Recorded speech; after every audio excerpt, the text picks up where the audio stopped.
I know this is much later than I normally post a video, so I'm not going to waste a lot of your guys' time, especially on a quote-unquote school night. Just wanted to lead off real quick, say thank you to everyone who has filed in over at the Florida Maquis Patreon channel. I know it doesn't seem like a big deal to a lot of you guys. I talk about this every single video, but it's a big deal to me. It's a huge deal to me. I know a lot of folks out there, things aren't good, but they have taken the time and they've said, you know what? I can deal with $1 a month. And I do the very best I can to put the very best content over there. Gloves off, not having to worry about the censors.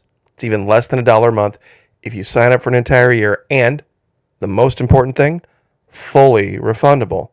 First 90 days, no questions asked. 3/4 a dime, 2 nickels, 5 pennies. That's it.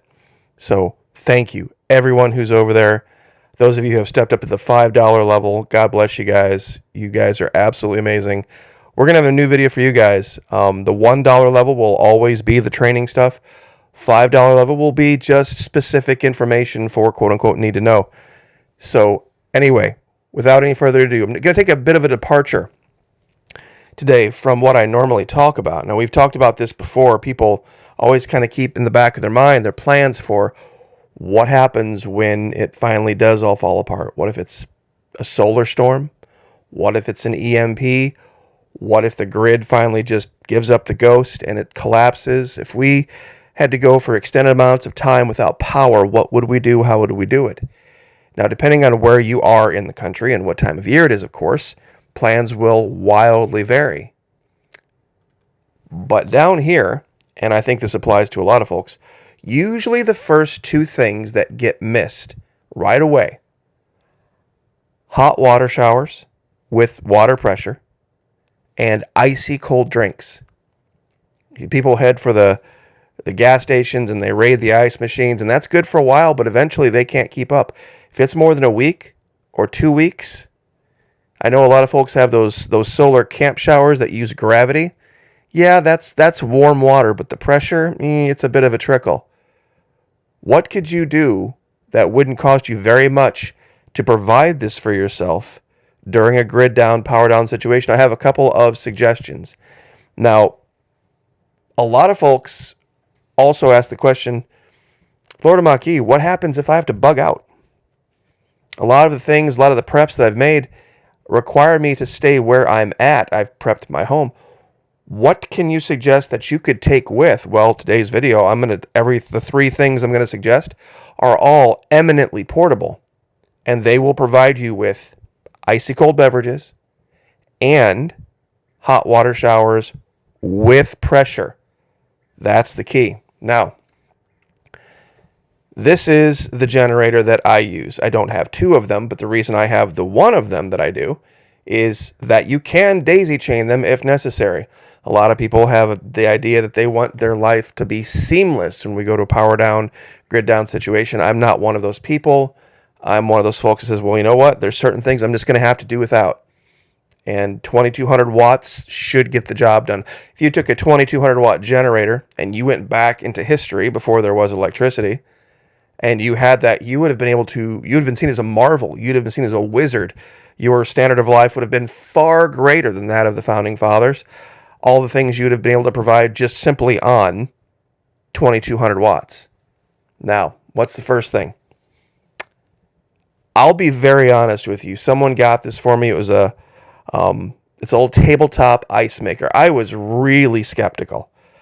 I'm like, what is this little 120 watt deal going to be able to really do? That the ice is going to melt faster than it's going to be able to make it. Not true. I plugged this thing in to test it. It keeps up really well with my full-size refrigerator ice maker. And it makes the kind of crunchy ice, and it's super efficient on water. I was stunned. I truly was. And for only 120 watts, you can actually plug this into a car inverter and be rolling down the road, this thing plugged in, making ice 24/7, 365. You just basically pour water in below the basket. Right here is a reservoir. Press the on button, it does its thing. And it's every 8 minutes you get a big, huge thing of ice. Now, I don't have any dog in the fight with Home Labs. Pick the one you want. Amazon's got a bunch of them. But the 26-pound one is the one I have. And believe me, 26 pounds of ice a day for 120 watts is a really good investment. This is kind of what the size is. Like I said, I'm not selling this. It's not a paid advertisement. I don't have a dog in the hunt on this. But man, I tell you what, grid down, power down, if you can be the guy with ice.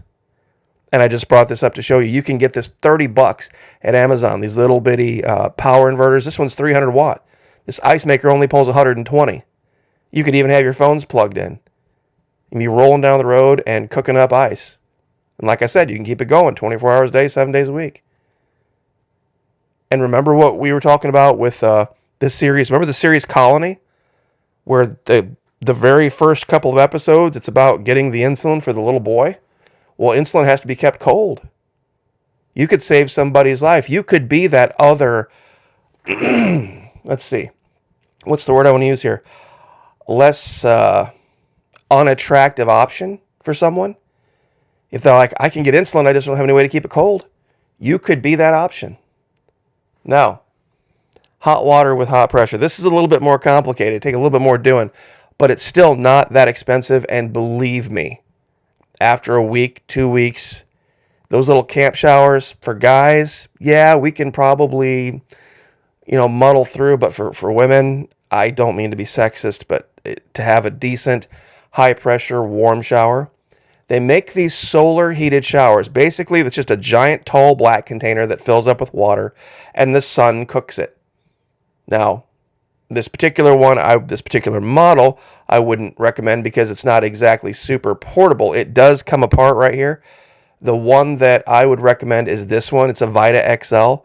It has a nice spinning union here between the top and the bottom. It's about 7 feet tall, so you got 2 3.5 foot sections. You got a shower head. It's basically just a big black pipe with seal at the top, seal at the bottom. The back of it has a couple of fittings, and that's where you put a hose in, and you fill it with water that way. You say, well, wait a minute, where are you going to get the water pressure from? Well, in normal times, you would just have it out of, the outside faucet, but of course you're not going to have that. So, oh yeah, and of course it's compatible with these privacy deals, little tents, $30. You can get one of these. Go get an aquarium pump, a Supreme Hydromag utility pump. 250 gallons per hour is plenty of pressure. $56. And once again, these are about 100, maybe 150 watt pumps. And you can plug that in. You'll get the water pressure. The biggest thing about this is let me get the picture back. Collapsibility, portability, and the heat comes from the sun. The heat comes from it being outside. You fill this thing up with water. It's just a giant black pipe. I know this is kind of a square one, but you get the idea. 10.6 gallons of water. Believe me, that's enough for 2 showers, easily. If it's guys, maybe 3. Depending on how quick you can be. And to be the guy with the hot shower and the ice in a power down, grid down situation, you're going to be super popular. Ever heard the old saying, happy wife, happy life? If you have a female family member, aunt, sister, grandmother, whoever, believe me, be the guy with the ice and the hot shower. And once again, grid down, power down, and portable. You can break those 2 sections of pipe down. They're 3 foot each. Throw it in there. That little pond pump, it takes up no space whatsoever. Maybe a hose. And you're good to go. That little tent all collapses down. You can get to where you got to go. And you can get there having made ice and put it in a cooler the entire way. Using a generator that is super quiet. And that's the thing. I tell you what, guys, I know these generators, guys like to get these giant 5,000, 7,000, 9,000 kilowatt monsters. I've been through quite a few storms with my EU 2200. Super quiet, super easy to start, super efficient on gas. I wouldn't feel bad about rolling down the road and have this thing running in the bed of the pickup truck. Wouldn't feel bad about it at all. Wouldn't feel it was dangerous or anything. If you need more, you can daisy chain them. And you can bump up the watt, but you really shouldn't be needing more than 4.4 kilowatts to survive during, grid down. Survival should be survival. You're just doing this to kind of ameliorate, what you have to go through. But if you can have ice and showers, that's a giant deal. So I would highly, highly recommend this particular generator because it has never failed to start. It has an eco mode on it where you can kick it down to where the idle is just you can barely hear the thing. And a gallon of gas will last you damn near a day. No lie.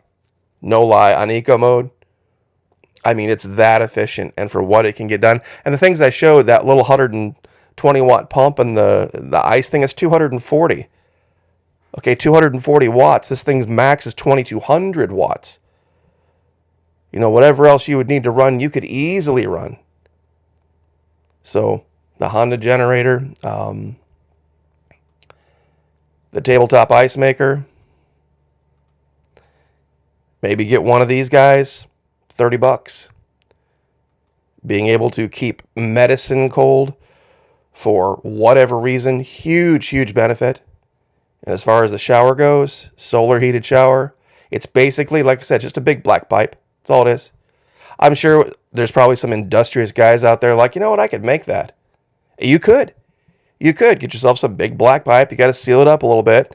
There's going to be a little bit of wizardry with the running the lines, but it's not super complicated. Shower head, you've got a mix handle here, and you've got a little bucket fill down here on this one. This is what sold me on this one, is having the bucket fill, where you could fill up you could have this outside heating up water, and then you could fill up a bucket and then take it in some kind of a domicile where people could either wash dishes or they could bathe or they could do whatever they needed to do with it. And they wouldn't have to go outside. And once again, $30 for these little shower privacy deals that zip, that have the little flap where you can stick the shower head in. And for the pump, once again, 120 watts. I mean, just piece of cake. And it can make such a huge difference. Huge, huge survival difference for not that much money and not that much energy against what you're spending on your generator. That's the key. If you've got hot showers and you can bathe and you can have icy cold beverages, you're going to last. You're going to be okay. You're going to be just fine. A lot of people can deal with a warm house with a fan. If they've got icy cold beverages that they can drink or they can chew on some ice, a lot of people can ride through 80, 85, 90 degree temperatures, no problem. As long as they stay out of the sun, and aren't out killing themselves every day. And once again, and I know I keep harping on it like it's a broken record, all of it's portable. If you got to break that crap down and you've got to toss it in the back of the truck and you've got to jet, you can take it all with you. And it wouldn't even take up that much space, to be truthful. So anyway, I will leave that there. That was just my goal for today, to share those. And like I said, I don't have a dog in that fight. I don't have any financial interest in any of them. They're a piece of cake to find. Your particular one is going to be up to you, which one works for you, which one doesn't. So thank you also one final time, everybody. God bless you so much. Those of you who have filed in over there. Those of you that haven't, there's a reason it's fully refundable. First 90 days. I've had people go over there, watch the videos, and then just write me all sorts of stuff you can inbox me over there, by the way. That's also another bonus that you don't have on YouTube. And they've written me all sorts of diatribes about how a horrible person I am, and they want their refund, and that's fine. That's absolutely fine. Not a problem. That's why we do it. And you got 3 months. 3 months of just $1 a month, and then it's not for you. Need your $3 back? It's not a problem. So God bless. Thank you so much. Like, share, subscribe. Have a great rest of your week, and we will see you guys next time.